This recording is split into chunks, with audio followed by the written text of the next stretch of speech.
샬롬 샬롬 샬롬 샬롬. 하나님 사랑합니다. 여러분 주 안에서 사랑합니다.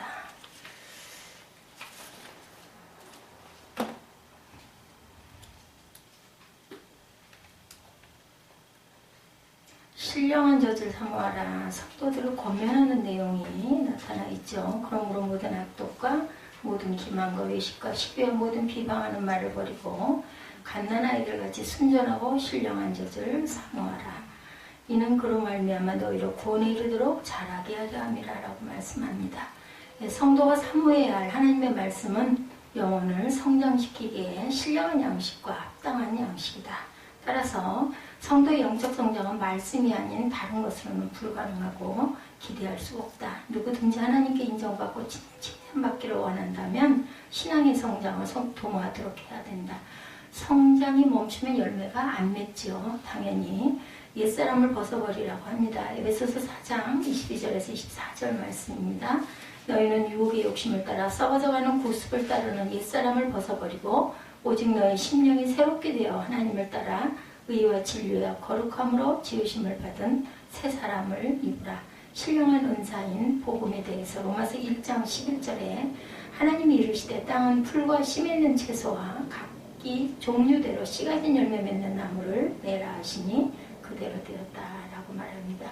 신령한 은사죠. 복음은 거룩한 제사장이 되라고 말씀합니다. 5절에 보면 너희도 산돌같이 신령한 집으로 세워지고 예수 그리스도로 말미암아 하나님이 기쁘시게 받으실 신령한 제사를 드릴 거룩한 제사장이 될지니라.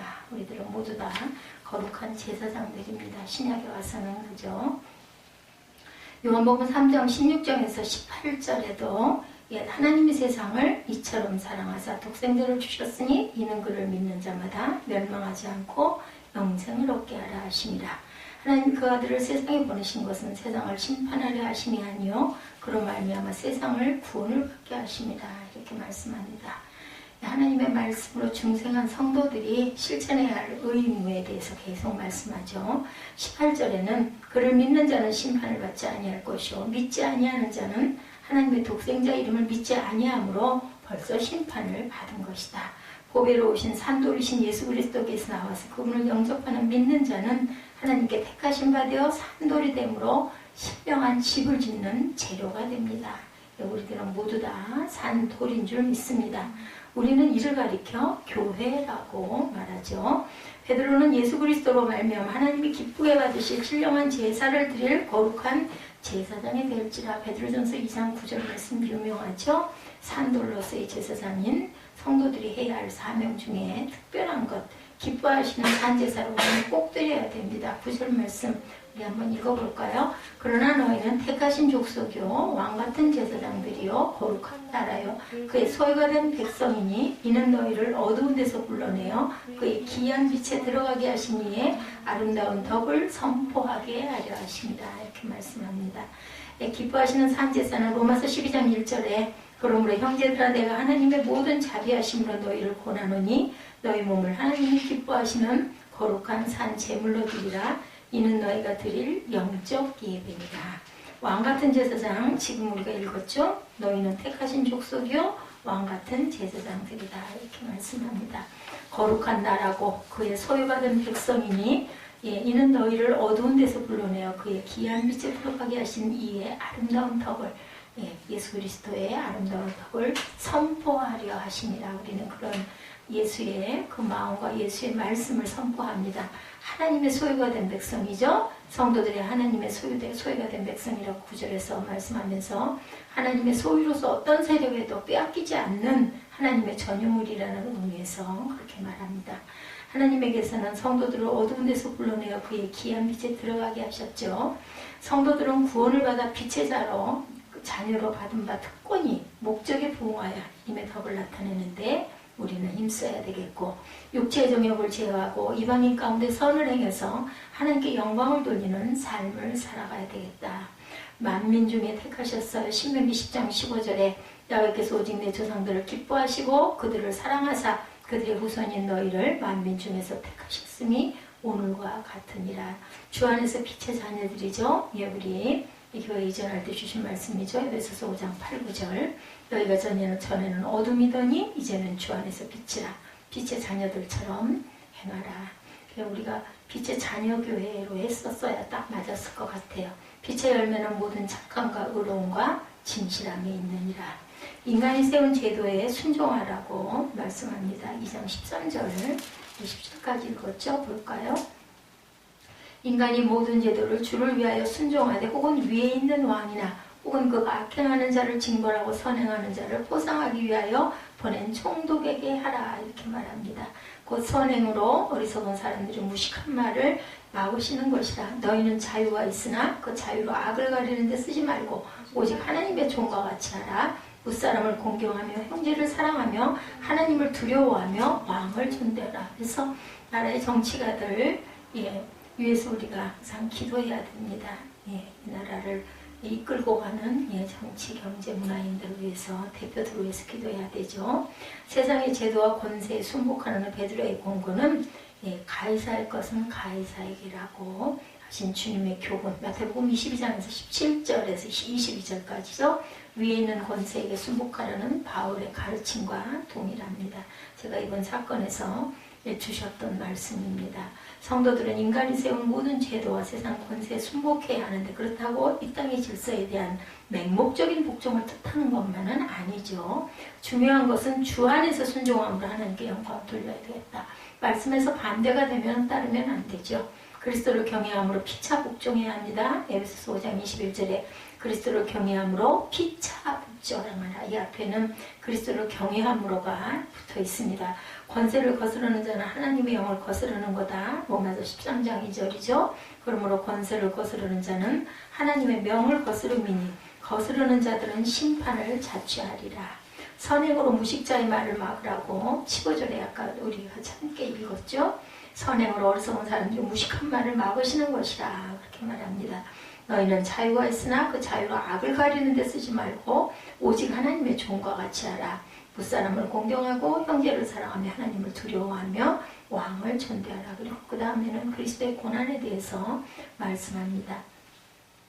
진리로 말미암은 자유라고 합니다. 요한복음 8장 32절이죠. 683이 진리를 알지니 진리가 너희를 자유롭게 하리라. 하나님께 영광을 돌리게 하는 선행을 해라. 12절이죠. 너희가 이방인 중에서 행실을 선하게 가자. 너희를 악행한다고 비방하는 자들로 하여금 너희 선한 일을 보고 오시는 날에 하나님께 영광을 돌리게 하려 함이라.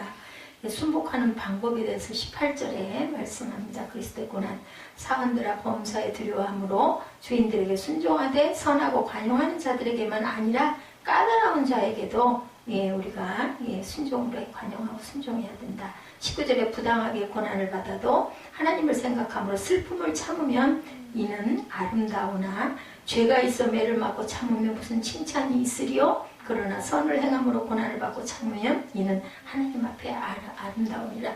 죄가 있어가지고 고난받는 건 당연한 거예요. 그죠?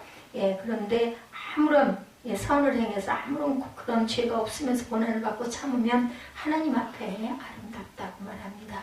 이를 위하여 너희가 부르심을 받았으니 그리스도 또 너를 위하여 고난을 받으사 너희에게 본을 끼쳐 그 자취를 따라오려 하셨느니라. 22절 그는 죄를 범하지 아니하시고 그 입에 거짓도 없으시며 욕을 당하시되 맞대어 욕하지 아니하시고 고난을 당하시되 위협하지 아니하시고 오직 공의로 심판하시는 이에게 부탁하시며 친히 나무에 달려 그 몸으로 우리 죄를 담당하셨으니 이는 우리로 죄에 대하여 죽고 의에 대하여 살게 하려 하심이라. 그가 채찍에 맞음으로 너희는 나음을 얻었나니 너희가 전에는 양과 같이 길을 잃었던 이제는 너희 영혼의 목자와 감독 되신 이에게 돌아왔느니라. 그렇죠. 하나님을 두려워하며 왕을 공경하는 형제를 사랑하라. 첫 번째는 무사람을 공경하는 거죠. 모든 사람은 다 하나님의 피조물이고 원래 하나님의 형상대로 지음받았기 때문에 그리스도인은 그 어느 누구도 멸시해서는 안 된다. 이러면서도 보면은 권력자들은 아무것도 아닌 사람들을 굉장히 눈 아래로 멸시하는 마음을 갖고 우리 마음 안에는 죄성, 교만이죠. 두 번째는 형제를 사랑하라. 그리스도 안에서 한 몸이 된 형제간의 사랑을 돈독히 하는 것은 성도의 기본적 의무이자 교회 안에 정착되어야 할 본연의 생활의 모습. 세 번째는 하나님을 두려워하며 왕을 공경하라 그러죠. 존경하기를 먼저 하라. 로마서 12장 10절입니다. 형제를 사랑하여 서로 우애하고 존중하기를 먼저 하며 형제를 사랑하여 서로 우애하고 존경하기를 서로 먼저 하며 부지런하여 게으르지 말고 열심을 품고 주를 섬기라. 소망 중에 즐거워하며 환난 중에 참으며 기도에 항상 힘쓰며 성도들의 쓸 것을 공급하며 손대접하기를 힘쓰라. 이렇게 하면 100점짜리겠어요. 부지런해서 게으르지 말고 열심을 품고 주를 섬기고 소망 중에 즐거워하고 환난 중에 참고 기도에 항상 힘쓰고 성도들의 쓸 것을 공급하며 손대접하기를 누가 보면은 대접을 잘하라는 겁니다. 뜨겁게 서로 사랑하라고 하죠. 베드로전서 1장 22절에도 너희가 진리를 순종함으로 너희 영혼을 깨끗하게 하여 거짓이 없이 형제 사랑하기에 이르렀으니 마음으로 뜨겁게 서로 사랑하라. 그리스도를 본받으라고 22절에 그렇게 말씀합니다. 종의 자세죠. 베드로 당시 로마 사회에서는 종의 수가 자유시민의 4배가 됐다고 그래요. 노예 문제가 크게 대두가 되었다고 합니다. 교회 안에서도 주를 영접한 노예들이 그렇게 많았다고 합니다. 베드로는 이들을 향해서 주 안에서 순복하라고 했고 애매한 고난을 받을지라도 선을 행해라. 그러니까 베드로 사도는 그 노예들을 향한 그러한 그 말도 선포를 한 거예요. 종은 애매한 고난을 받을지라도 선을 행해야 하는데 이는 하나님 앞에 아름답다. 위로일 것 같아요. 이런 말씀. 특히나 종들이 잘못한 일이 있어서 주인에게 매를 맞고 참는 가치가 없지만 선을 행함으로 고난을 참으면 하나님 앞에 아름답다. 믿는 그 상전이 있는 자는 더 잘 섬기라고 디모데전서 6장 2절에 믿는 상전이 있는 자들은 그 상전을 형제라고 가볍게 여기지 말고 더 잘 섬기라고 말하죠. 이는 유익을 받은 자들이 믿는 자요 사랑을 받는 자입니다. 너는 그것들을 가르치고 권하라. 시대에 따라서 이렇게 말씀들 주시는 것들이 시대와 그때 그 환경과 맞게 말씀을 합니다. 선을 행함으로 고난받는 법을 그것이 바로 하나님의 뜻이라고 베드로전서 3장 17절에 선을 행함으로 고난받는 것이 하나님의 뜻일진데 악을 행함으로 고난받는 것보다 당연히 낫고 가치가 있겠죠. 선을 위한 부르심이라고 20절에 말합니다. 선을 위한 부르심이다. 선을 행함으로 고난을 받고 참으면 하나님 앞에 아름답다는 것. 우리가 성도들은 선을 행하도록 부르심을 받은 존재로 그들이 모인 교회는 바로 선행의 공동체여야 한다. 진정한 신앙은 윤리를 수반해야 된다. 그러면서도 남에게 피해를 주고도 뭐 어때 어쩔 수 없지 이렇게 뭐 어떻게 아무 소리도 안 나겠어? 예배를 드리고 사람들이 그저나고 환경이 다른데 이런 생각들을 합니다. 진정한 신앙인은 윗사람에게 예의와 법도를 잘 지키는 사람이고 교회에서뿐만 아니라 사회에서도 직장생활 속에서도 모든 일을 할 때 그리스도께 하듯 그렇게 하는 사람들이다. 오늘 성도가 살아가는 삶이 바로 내가 하나님에 대한 믿음의 표현임을 깨달아서 삶이 작은 순간들도 선을 행해야 한다. 평강을 위해 부르셨죠. 골로새서 3장 15절입니다. 그리스도의 평강이 너희 마음을 주장하게 하라. 너희는 평강을 위하여 한 몸으로 부르심을 받았나니 또한 감사하는 자가 되라. 사랑으로 서로 종로로 타라. 갈라디아서 5장 13절입니다. 형제들아 내가 사람의 예대로 말하느니 사람의 언약이라도 정한 후에는 아무도 패거나 더하거나 하지 못하느니라. 본이 되신 예수 그리스도의 모습이죠. 21절이 그리스도는 우리에게 모든 면에서 모범을 보여주셨습니다.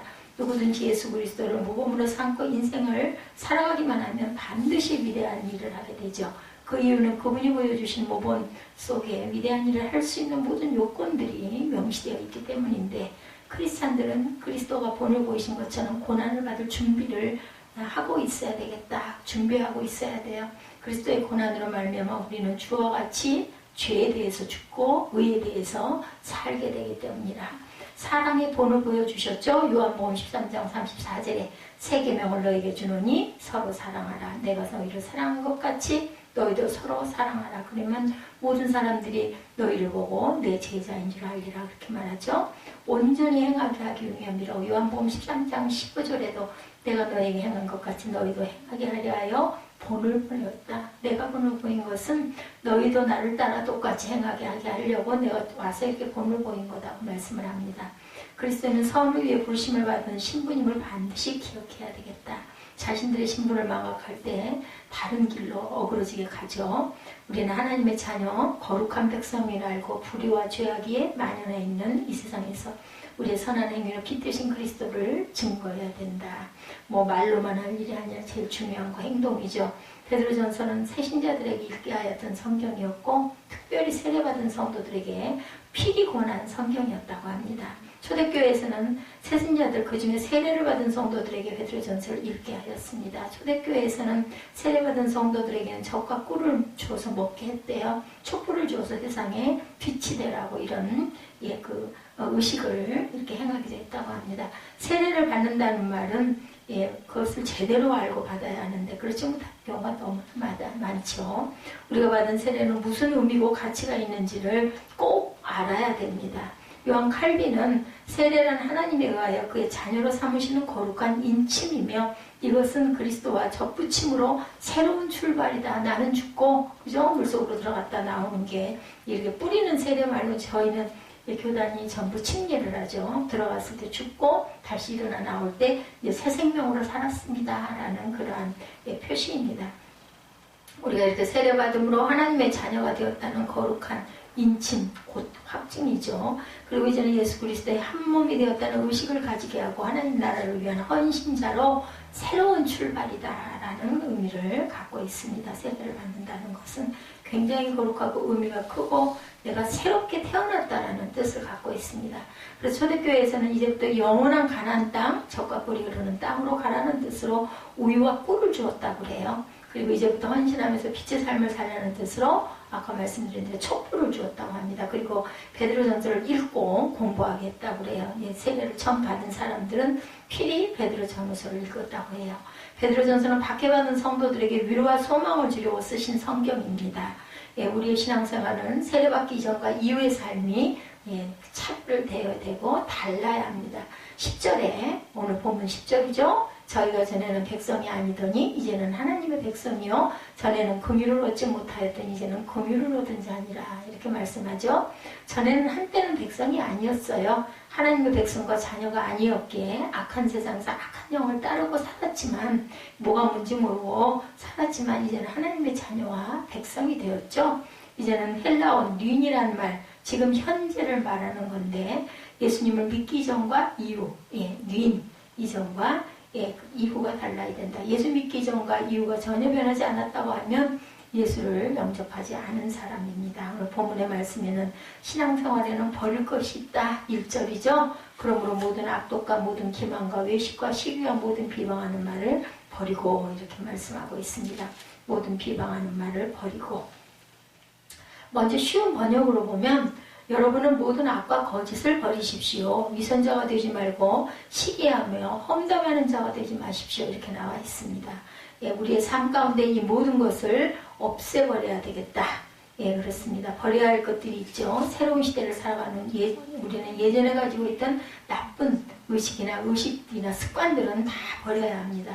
여기서 악독이라는 말은 하나님이 기뻐하시지 않는 결점을 가진 것, 악하고 독한 거죠. 악독이니까 선의 반대죠. 나쁜 것, 사악한 것, 죄, 악, 파멸 그런 것들입니다.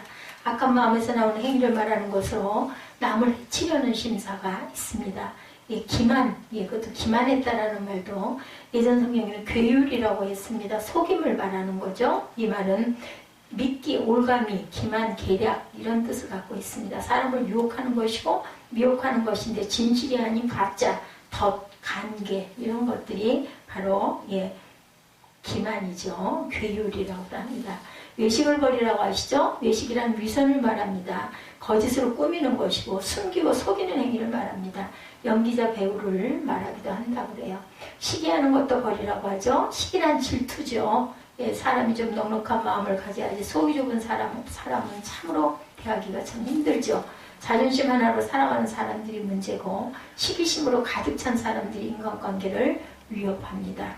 우리는 더불어 살아가는 사회인인 것을 꼭 우리가 알고 내가 있으려고 하면 내가 잘 되어야 한다는 생각을 우리가 가져야 되겠죠. 비방하는 말을 버려라. 욕, 악담, 중상모략, 험담을 말합니다. 비방은. 우리는 말을 자유자재로 사용하여 의사를 표현할 수는 있지만 하나님이 인간에게만 허용한 은사예요. 그죠? 예, 우리가 뭐 고맙습니다, 감사합니다, 사람 외에 누가 무슨 짐승들이 할 수가 없어요. 말을 하고 의사를 소통한다면 문화를 창조하거나 사회를 발전시키지 못하죠. 짐승들이 만약에 말을 하고 의사를 소통한다고는 하지만 문화를 창조하거나 사회를 발전시키지를 못합니다. 새들 중에 앵무새, 구간조라고 하죠. 그런 새들은 사람이 반복하여 가르쳐준 말을 그대로 흉내를 냅니다. 예, 우리가 버릴 것을 잘 버릴 줄 알아야 되죠. 가만히 자신을, 나를 잠깐 살펴보면 나에게 버려야 할 것이 무엇인지, 끊어야 할 건 무엇인지, 정말 변해야 하는 것은 무엇인지 이런 것들을 잘 생각하고 결단하면 자꾸 잘 안 되더라도 자꾸 반복해서 실천을 해야 되겠죠. 버리는 것은 결심하는 것이고 진정 새 사람으로 살아가는 것입니다. 예, 그래서 베드로전서는 그 사도는 베드로전서 4장에서 하나님의 뜻을 따라 육체의 남은 때를 살게 하려 합니다. 이렇게 증거합니다. 이방인의 뜻을 따라 행한 것은 지나간 때로 족하도다 이렇게 말씀합니다. 우리에게는 지나보아야 하는 이방인의 뜻을 따라 살던 때가 있었고 이제부터는 하나님의 뜻을 따라 육체의 남은 때를 살아가야 할 때다. 바울도 같은 말을 하죠. 그런즉 누구든지 그리스도 안에 있으면 새로운 피조물이라 이전 것은 지나갔으니 보라 새 것이 되었도다 이렇게 말합니다. 우리에게는 지내보내고 내다버려야 하는 이전 것들이 있고 새로운 피조물로서 살아가야 하는 것들이 분명히 있다는 것을 알아야 되죠. 유명한 고린도전서 13장 사랑장에서 내가 어렸을 때 말하는 것이 어린아이와 같고 깨달은 것이 어린아이와 같고 생각하는 것이 어린아이와 같았다고. 그런데 장성한 사람이 되어서는 어린아이 일을 버렸다. 13장 11절에 말씀합니다. 구원에 이르도록 자라가라고 오늘 본문 2, 3절에 말하죠. 가난하기들 같이 순전하고 신령한 젖을 사모하라. 많이 읽었던 말씀이죠. 이는 그로 말미암아 너희로 구원에 이르도록 자라게 하려 하십니다. 구원에 이른다고 했는데 우리가 이미 구원받았는데 또 무슨 구원에 이르는 것일까? 구원은 받았지만 우리가 정말 구원의 모습이 되어 있지는 않습니다. 모든 성도들은 신령한 젖을 사모하면서 구원에 이르도록 자라가라고 말씀합니다. 주님을 영접해서 구원을 받았죠? 구원에 이르도록 해야 된다. 일단은 우리가 고백했어요. 그죠? 저는 구원 받았습니다. 하는데 정말 구원받은 성도가 되도록 자꾸 다가가야 되겠죠? 그래서 그 모습이 되어야 된다는 말입니다. 우리가 부모가 되죠? 자녀를 낳았을 때. 근데 제가 생각해 보니까 부모도 자라가는 거예요. 그죠? 처음에 아이를 막 낳으면 너무나 부족한 게 많습니다. 아이를 기르는 법부터 시작해서 아이에게 뭔가를 베풀어 줄 때 우리 마음, 자세 이런 것들도 다 배워서 나중에 이제 아이가 크면서 완숙한 부모의 모습들이 점점 돼가죠. 더 나이가 들어서. 그게 좀 빠른 사람도 있고 굉장히 서투고 오래 걸리는 사람도 있습니다. 믿음도 마찬가지, 구원도 마찬가지 자라가지고 우리가 훈련을 해야 되고 열심히 예수님의 모습을 닮아가려고 노력을 해야 됩니다. 먼저 받은 구원은 칭의, 그죠? 의인이라는 말입니다. 칭했다라는 거죠. 그리고 거기에 우리가 이르러야 하고 향하여 가는 구원이란 성화의 구원. 그래서 마지막 우리가 딱 그죠? 숨이 끊어지고 나면 영화의 모습이 되어야 된다. 마지막 완성 단계죠. 그래서 칭의에서 성화되어 간다라고 하고 우리가 딱 돌아갔을 때는 영화의 모습이 돼 완전한. 예수 믿으면 의인, 그 칭의가 있고 다음으로는 성화가 있고 그 다음으로는 영화가 있죠. 그래서 의롭다 칭함을 우리는 받은 것이다. 예. justification인가요? justification. 예전에는 이신득이라고도 했습니다. 이제는 이신득이라고 하지 않고 이신칭의, 칭했다라고 얘기하죠. 두 번째 단계 성화, 성결이라고도 합니다. 그리고 마지막 영화롭게 되는 단계, 사도 바울은 내가 이미 얻었다 함다 아니요 온전히 이루었다 함다 아니다. 오직 내가 그리스도 예수께 잡힌 바 된 그것을 잡으려고 달려간다. 빌립보서 3장 12절이죠. 이미 얻은 것은 구원이에요. 그죠? 온전히 이룬 것도 구원이지만 잡으려고 달려가는 것은 성화의 구원에 이르도록 우리가 달려가야 된다. 성화, sanctification 레덴션이라는 말, 성령의 역사로 죄와 더러움에서 분리되어 하나님의 속성과 같이 거룩함에 참여하는 자로 성장하는 것을 말합니다.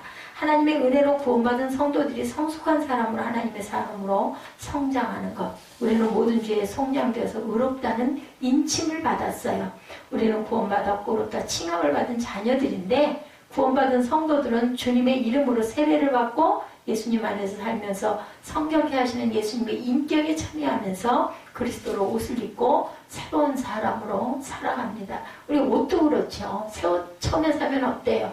다 처음부터 막 익숙하고 맞지 않아요. 그죠? 예, 그것도 또 입으면서 그냥 내 몸에 딱 붙는 옷이 되려면은, 그래서 참 보면은 옷이 많아도 잘 입는 옷은 딱 그 옷만 열심히 입게 되는 것처럼 옷하고 나하고 하나가 되는 제 바지 같은 경우가 그렇습니다. 그래서 이 바지 참 보기 싫다고 하는데 저는 이걸 입으면 안 입은 것 같아요.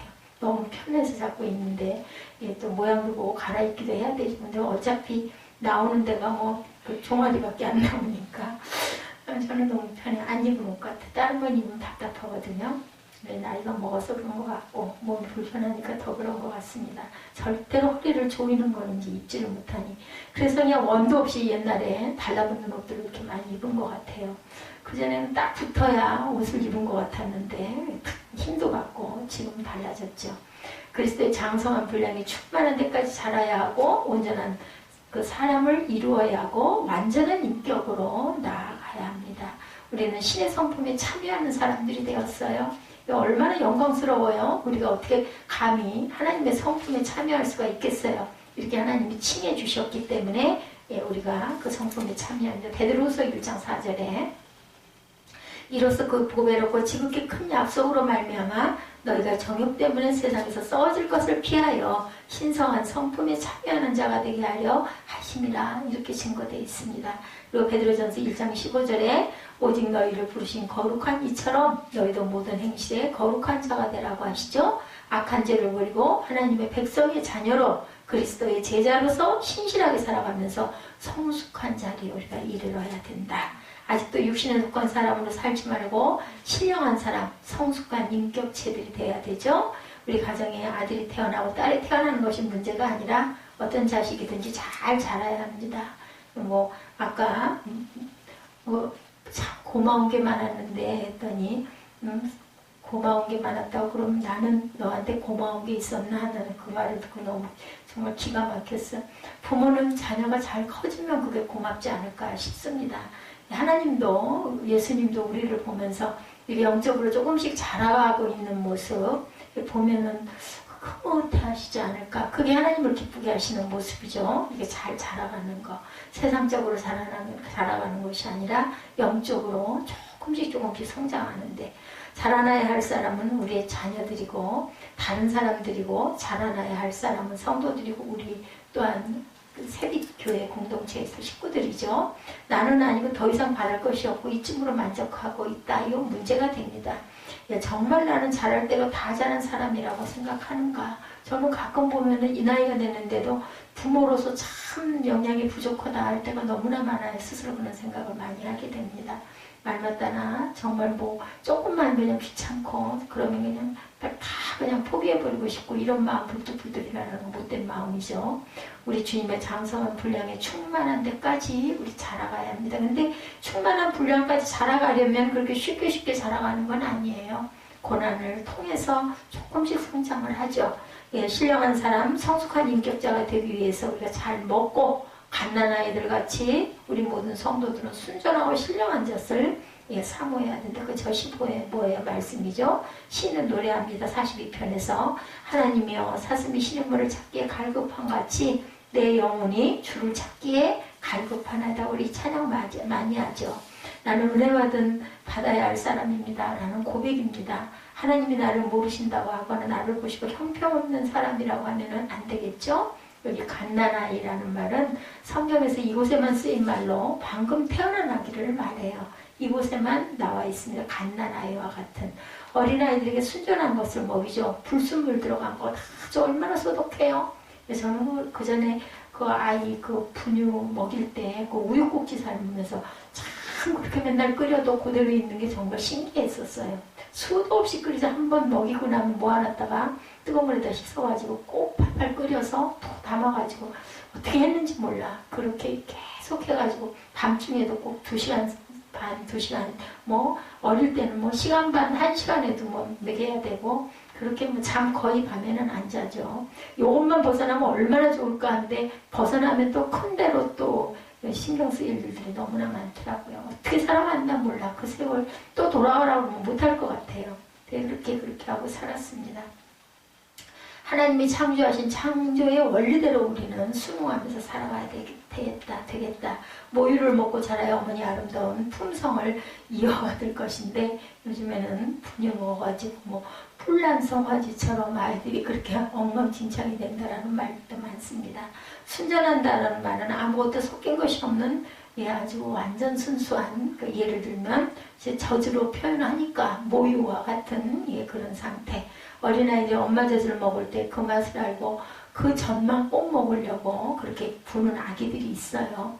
우리 유은정 집사 같은 경우는 뭐 아무거나 잘만 나오면 좋아하고 안 나오고 제가 그게 어려웠거든요. 그러면 막 짜증내고 화나다가 갔다가 딱 우유꼭지 뭐 얼마나 잘 나와요. 그럼 뭐 2말도 않고 잘 먹었어요. 근데 그걸 주어라고 안 먹은 그런 자녀도 있습니다. 보면은 아주 힘들죠. 그럼 젖은 안 나오는데 배는 고프니까 울고 무유 갖다 주면 절대로 안 먹고 고개 돌리고 둘째가 그랬어요. 3절에 너희가 주의 인자하심을 맛보았으면 그러하리라 이렇게 했습니다. 신령한 세계의 맛을 알아야 된다. 세상의 어떤 달콤한 맛에 비할 수 없는 깊은 맛이죠. 순전하고 신령한 젖은 하나님의 구원하는 복음과 하나님의 말씀을 가리키는 겁니다. 칼빈이나 벵겔 같은 유명한 주경학자들은 거의 다 하나님의 말씀을 가리키는 말이에요. 저도 신령한 젖은 말씀이라고 생각합니다. 순전하고 신령한 젖이란 하나님의 말씀을 포함하는 은혜의 세계, 성령의 은사들, 하늘에 속한 신령한 세계를 말하죠. 교회와 성도들은 자라가야 합니다. 베드로 사도는 베드로 후서 4장 18절에 마지막 구절에서 오직 우리 주 곧 구주 예수 그리스도의 은혜와 그를 아는 지식에서 자라가라. 영광이 이제와 영원한 날까지 그에게 있을지어다. 이렇게 축복을 하셨습니다. 초대교회 그 이래 모든 교회와 성도들은 자라서 열매를 맺었어요. 그죠? 골로새서 1장 6절에 보면 이 복음이 너희에게 이름에 너희가 듣고 참으로 하나님의 은혜를 깨닫는 날부터 너희 중에서 같이 또한 온 천하에서도 열매를 맺어 자라는 도다. 이렇게 증거되어 있습니다. 골로새서 1장 6절에 골로새 교회가 열매를 맺었다고 하면 당연히 우리 세빛교회도 열매를 맺어야 되겠죠. 우리 집안이 그래도 예수 믿는 지 몇 년이 되었고 뭐 그런 얘기 하죠. 3대째 걸쳐서 뭐 목사가 몇 명이 나왔고 무엇이 달라졌다 뭐 이런 이야기들 참 부럽습니다. 몇 대가 다 목회를 이렇게 한다고 하면은 그래서 1대가 가장 힘들다고 그러죠. 오히려 처음 믿을 때보다 못하다고 한다면 아주 잘못 낀 거예요. 그죠? 우리는 천국을 위해서 알곡이 되어야 되고 천국 창고에 들어갈 수 있는 종자가 되어야 합니다. 우리 집안에서 신앙의 거목들이 많이 나올 줄로 믿습니다. 거룩한 제사장이 되라고 하죠. 4절 5절에 사람에게 버림받았으나 하나님께는 택하심을 입은 보배로운 산돌이신 예수께 나아가 너희도 산돌같이 신령한 집으로 세워지고 예수 그리스도로 말미암아 하나님이 기쁘게 받으실 신령한 제사를 드린 거룩한 제사장이 될지니라. 우리들에게 신령한 집을 세우라고 말씀하십니다. 신령한 집, 영적인 집을 세우라고 세워지라고 하셨는데 건축하다, 짓다, 설립하다, 세운다는 뜻이죠. 세워져라. 산돌같이 신령한 집으로 세워져야 합니다. 요즘 주택을 건축하는 거 보면 정말 너무나 잘 있죠. 뭐 저 앞에서 들어올 때부터 뭐 벌써 다 안다면서요. 뭐 주인님 도착하셨습니다. 이런 멘트들도 나오고 안에서 다 볼 수가 있고 그렇다고 그래요. 그전에 저는 그런 걸 못 누렸는데 요즘 새 집 들어가시는 분들은 아주 그런 걸 많이 누리고 사시는 것 같습니다. 어느 집에 가보면 잘 지은 집과 허술하게 지은 집 차이가 많죠.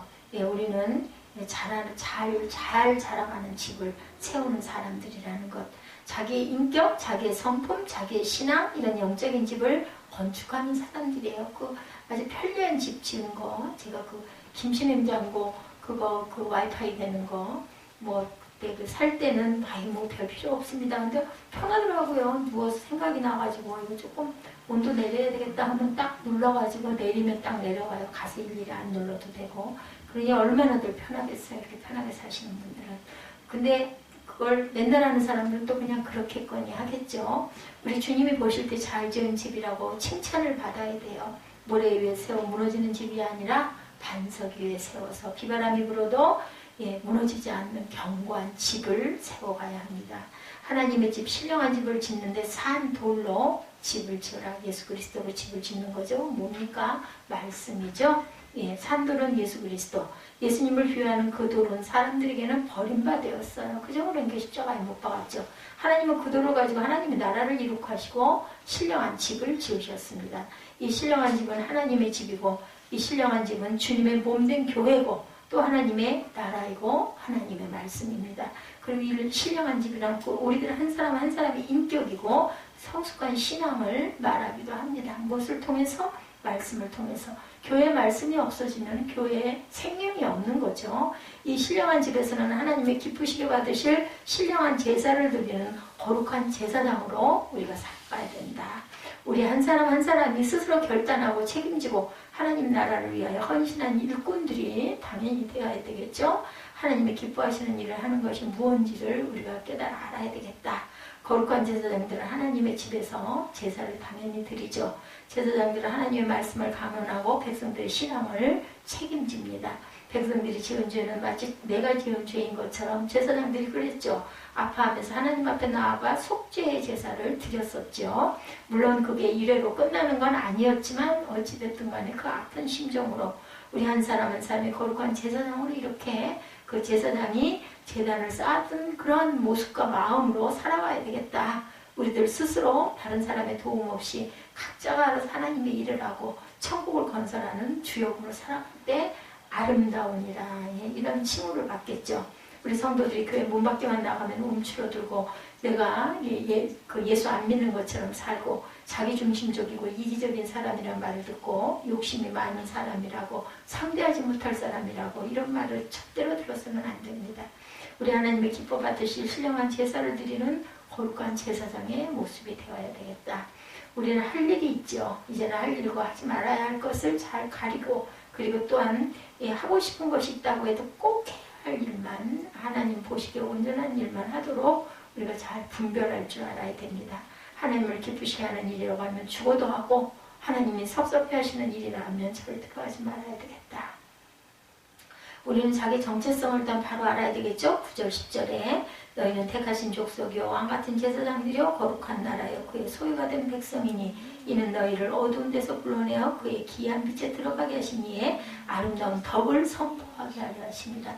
그 귀한 빛에 들어간 예수 그리스도의 덕을 우리는 선포해야 된다. 증인된 일꾼으로 이렇게 선포하면서 살아가야 된다.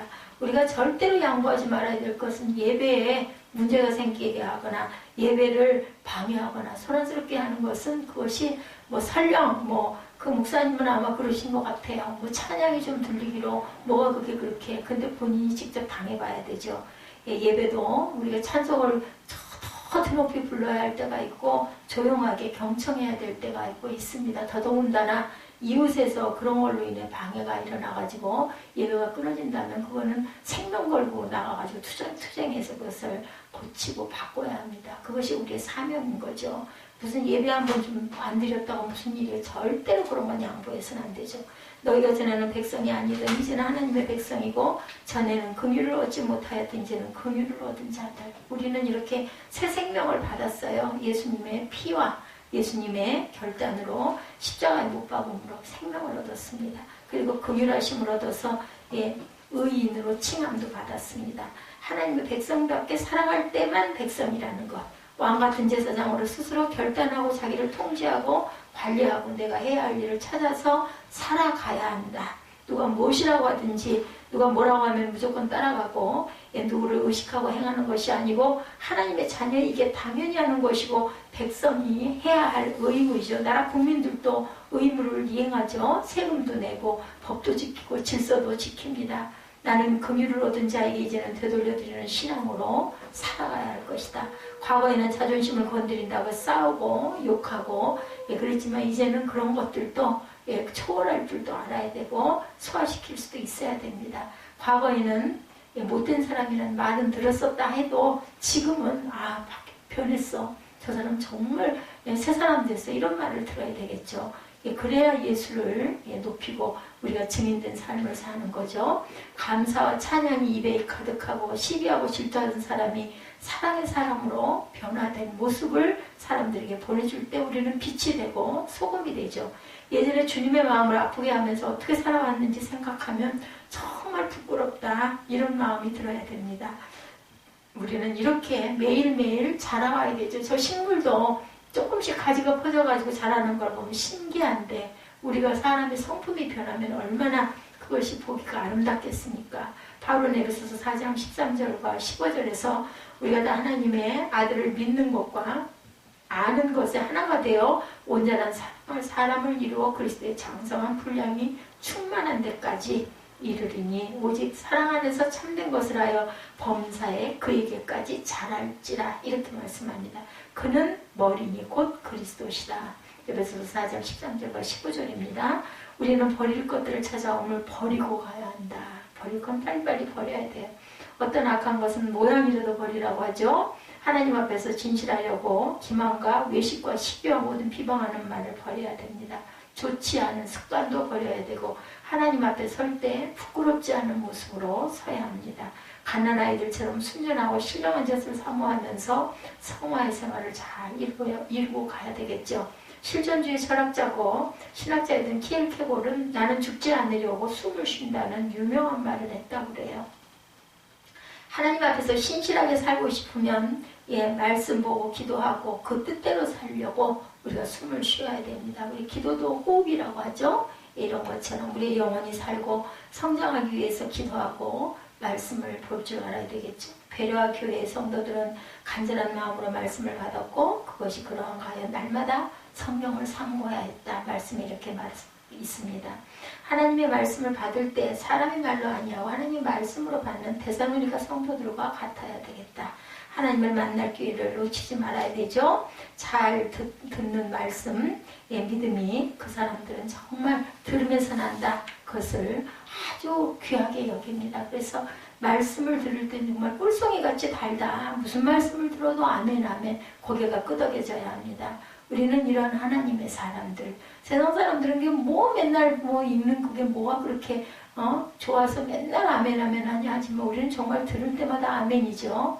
더 나아가서 백성이고 하나님의 소유가 된 사람으로 하나님을 위하여 일하라고 부름을 받은 사람. 그래서 찬송에도 부름받아 나서니 이러죠. 제사장들은 명예직이 아니라 종신하는 자리였고 험하고 힘든 일을 마다하지 않았던 사람들이죠. 지금 우리들 아무것도 아니죠. 정말 저는 생각해보면 그 많은 양과 소와 그죠? 그 짐승들을 잡아가지고 번제드리고 피 뿌리고 얼마나 그게 대단했을까? 얼마나 그 번거로운 일들이었을까? 지금 같은 정말 기계화된 상황도 아니었는데 제사장들은 하나님 나라를 위하여 일하고 백성을 위하여 일하고 기도하는 사람들이었죠. 신령한 제사를 드려야 하는 거룩한 제사장들이 되어야 할 줄로 믿습니다. 그런데 왕 같은 제사장이라고 하죠. 왕은 자기가 한 나라에 대하여 굉장한 책임을 지는 사람들이에요. 왕 하면 최고. 우리 어렸을 때 나는 이 다음에 커서 대통령 될 거야. 그런 것만 생각을 하는데 그 반면에 굉장한 책임을 지죠.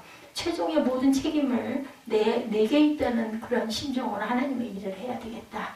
하나님의 나라의 모든 일은 왕 같은 제사장으로 사는 나의 할 일이라는 의식을 가지는 것이다. 책임지고 일하고 잘못된 것은 다 나의 잘못이라는 마음으로 회개하는 사람이어야 합니다. 예수님은 성전의 모퉁이 돌이 되셔서 요긴하게 쓰임을 받으셨어요. 오늘 내용들이 산돌, 모퉁이의 머릿돌, 부딪히는 돌에 대한 말씀, 그것이 지금 많이 빠졌어요. 10절까지 중심으로 나왔기 때문에 사람들은 예수님을 버렸지만 예수님은 하나님의 나라의 초석이 되시죠.